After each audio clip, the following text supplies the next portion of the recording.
नमस्कार, भारतम चैनल में आपका स्वागत है। आज इस वीडियो में हम लोग क्लब फुट के बारे में बातचीत करने जा रहे हैं। यह क्लब फुट बच्चों में होने वाली एक जन्मजात विकृति है और यह टॉपिक हमने लिया है क्योंकि इसके बारे में लोगों में जागरूकता काफ़ी कम है।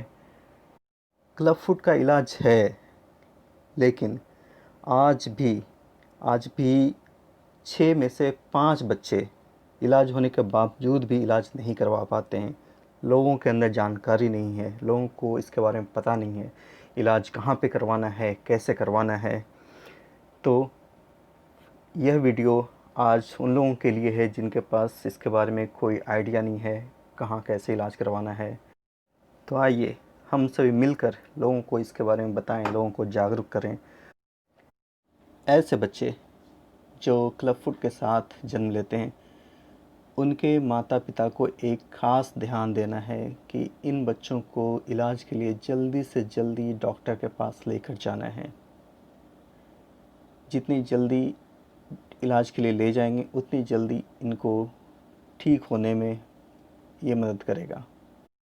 आगे बढ़ने से पहले मैं आपको बता दूं, यह वीडियो एक मेडिकल एडवाइस नहीं है, किंतु लोगों में क्लब फुट के बारे में जागरूकता फैलाने के लिए एक ज़रिया है।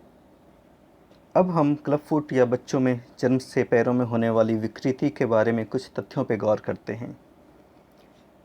इंडिया में 1000 बच्चे पैदा लेते हैं, उसमें से 1 से 4 बच्चे इस विकृति के साथ पैदा लेते हैं। और हम कह सकते हैं यह पैरों को प्रभावित करने वाले सबसे आम जन्मजात दोषों में से एक है। इसका दुखद पहलू यह है कि इसका उपचार होने के बाद भी 6 में से 5 बच्चे उपचार नहीं करा पाते हैं या उनका उपचार नहीं हो पाता है। और कारण है अवेयरनेस की कमी। लोग इसके बारे में अवेयर नहीं हैं। आगे इसके उपचार के बारे में चर्चा करने के पहले इसके संभावित कारण, इसके रीजंस क्या हैं और क्या प्रिकॉशंस लिए जा सकते हैं, उस पर बात करते हैं। एक, क्लब फुट के बारे में अभी तक कोई ठोस कारण ज्ञात नहीं है। एंड दूसरा, जो डॉक्टर्स और साइंटिस्टों ने आकलन किया है, उनके हिसाब से यह एक आनुवांशिक जेनेटिकल रीजन से हो सकता है, लेकिन इसके बारे में भी कोई ठोस सबूत नहीं है। पेरेंट्स को सावधानी क्या रखना है? माता पिता को किसी भी प्रकार का नशा नहीं करना है। माताओं को प्रेगनेंसी के पहले या प्रेगनेंसी के दौरान नशा करने से बच्चों को बहुत ज़्यादा नुकसान हो सकता है और यह एक रीज़न हो सकता है क्लब फुट का। और यदि माता पिता में से किसी को भी क्लब फुट का इशू है, कोई भी क्लब फुट के शिकार हैं, तो चांसेस है बच्चों में क्लब फुट हो सकता है। इसके 30% चांसेस हैं, जो अभी तक का स्टैटिस्टिक्स है। ख़ास करके यदि माताएं क्लब फुट के शिकार हैं उस केस में। इसमें करना क्या है, जो अल्ट्रासाउंड रिपोर्ट आता है 20 से 21 सप्ताह के आसपास का, उस पर आप नज़र रख सकते हैं। और यदि बच्चा क्लब फुट का शिकार है तो आप उसके लिए पहले से तैयारी कर सकते हैं इलाज के लिए और मेंटली प्रिपेयर रह सकते हैं। यहाँ फिर से ध्यान रखना है, बच्चे को इलाज के लिए जितनी जल्दी से जल्दी हो सके इलाज के लिए ले जाना है। आइए इसके इलाज के बारे में बातचीत करते हैं। इसके 2 इलाज हो सकते हैं। एक तो सर्जरी है, दूसरा जो एक तरीका है वो है पॉन्सेटी मेथड है। जो सर्जरी है वो एक महंगा इलाज है और गरीब लोगों के लिए इसका खर्च उठाना थोड़ा सा मुश्किल होगा। ये खर्च 1-2 लाख से लेकर 5-6 लाख या इससे भी ज़्यादा हो सकता है। जो दूसरा इलाज है वो पॉन्सेटी मेथड है। पॉन्सेटी मेथड एक सस्ता और एक इफ़ेक्टिव इलाज है और इसमें ज़्यादा खर्च नहीं होता। और इंडिया के अंदर कुछ ऑर्गेनाइजेशंस हैं जो इसका इलाज फ्री ऑफ कॉस्ट प्रोवाइड कराते हैं। कहाँ इलाज करवाना है उसका डिटेल लास्ट में हम लोग बातचीत करेंगे। उसके पहले थोड़ी सी जानकारी ले लेते हैं, ये पॉन्सेटी मेथड है क्या। पॉन्सेटी मेथड का इजाद डॉक्टर पॉन्सेटी, जो कि स्पेन के थे, उन्होंने किया था। और इस मेथड का इजाद उन्होंने करीब करीब 70 साल पहले किया था। ये ज़्यादा प्रचलन में नहीं आया था, लेकिन कुछ सालों से दुनिया भर के ऑर्गेनाइजेशंस और डॉक्टर्स इसको आगे लेके आए हैं। इसके ये काफ़ी इफ़ेक्टिव इलाज है। हमने जैसा पहले भी बताया, करीब करीब 95% 95% बच्चे पूरी तरह से इससे ही ठीक हो जाते हैं। तो आइए देखते हैं कि इस इलाज में एक्चुअली होता क्या है। इसमें 3 स्टेप्स होते हैं। जब बच्चे जन्म लेते हैं उनका पैर काफ़ी सॉफ्ट होता है, उनकी हड्डियाँ काफ़ी सॉफ्ट होती है। तो जो पैर अंदर की तरफ मुड़ा हुआ होता है उसको धीरे धीरे सीधा करते हैं और उसके ऊपर प्लास्टर लगा दिया जाता है। इतना एक बार में इतना सीधा करते हैं जिससे बच्चे को कोई पेन नहीं हो। ये जो प्लास्टर और कास्टिंग है, ये 5 से 6 बार हो सकता है, जब तक कि पैर पूरी तरह से नॉर्मल पोजीशन में नहीं आ जाए। उसके बाद सेकंड स्टेप में क्या करते हैं, एक छोटा सा बहुत ही माइनर सा ऑपरेशन होता है और इसके लिए कोई टाँके या स्टिचिंग नहीं होती है। ये एक्चुअली ऑपरेशन होता है, ऐसे समझ लेते हैं इसको, जो बच्चों के पैरों की हड्डियाँ होती है आगे का और पीछे जो मसल्स होता है, मसल्स की लंबाई हड्डी की लंबाई से कम होती है और इस कारण से पैर जो है अंदर की तरफ खींचा हुआ होता है या नीचे की तरफ मुड़ा हुआ होता है। और तो ये जो पीछे का मसल्स है तो उसको थोड़ा सा कट लगा के उसको रिलीज़ करते हैं। इसको एक्लिस टेंडन रिलीज बोलते हैं।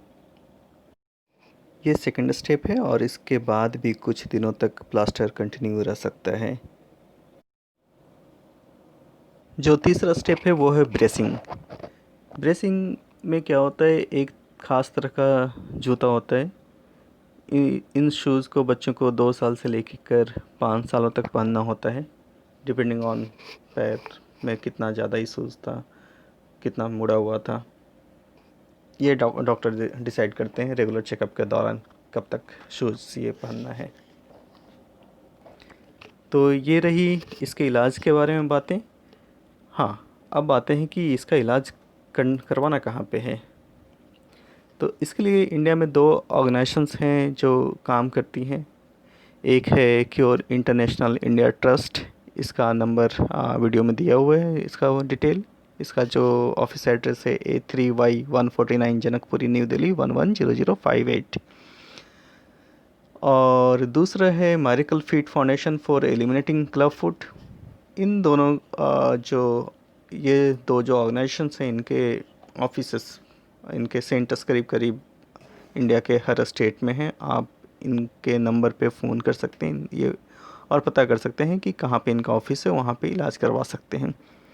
मैं दिल्ली की बात बता दूं तो दिल्ली में इसका इलाज होता है। एक जो हॉस्पिटल है Saint Stephen's hospital New Delhi में, वहाँ पे डॉक्टर मैथ्यू वर्क्सी हैं।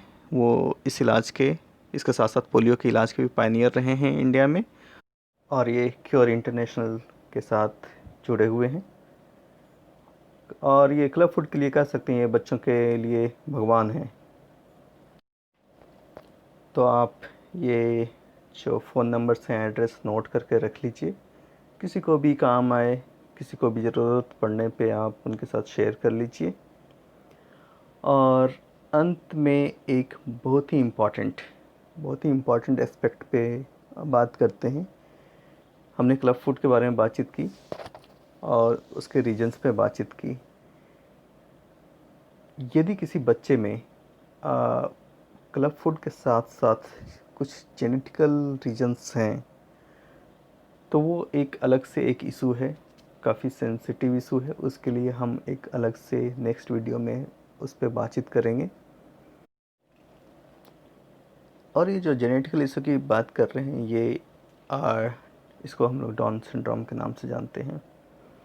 और ड्यू टू डाउन सिंड्रोम, इस रीजन से बच्चे मानसिक रूप से कमज़ोर हो सकते हैं। कुछ केसेस में मानसिक रूप से कमज़ोर हो सकते हैं, कुछ केसेस में मानसिक रूप से साथ साथ शारीरिक रूप से भी कमज़ोर हो सकते हैं। उनका ग्रोथ आगे चलकर नहीं हो सकता है। और इस केस में होता क्या है, जब बच्चे पैदा लेते हैं उस समय पेरेंट्स को ये नहीं पता लग सकता है, बच्चा नॉर्मल रहता है। बट जैसे जैसे बड़ा होता है उस तरह से उसका जो मेंटल और फिजिकल ग्रोथ है नहीं होता है और ये आगे चलकर पता लगता है। इसका इलाज करीब करीब असंभव है और ये एक मुश्किल घड़ी होती है पेरेंट्स के लिए। तो इसके बारे में हम नेक्स्ट वीडियो में बातचीत करेंगे।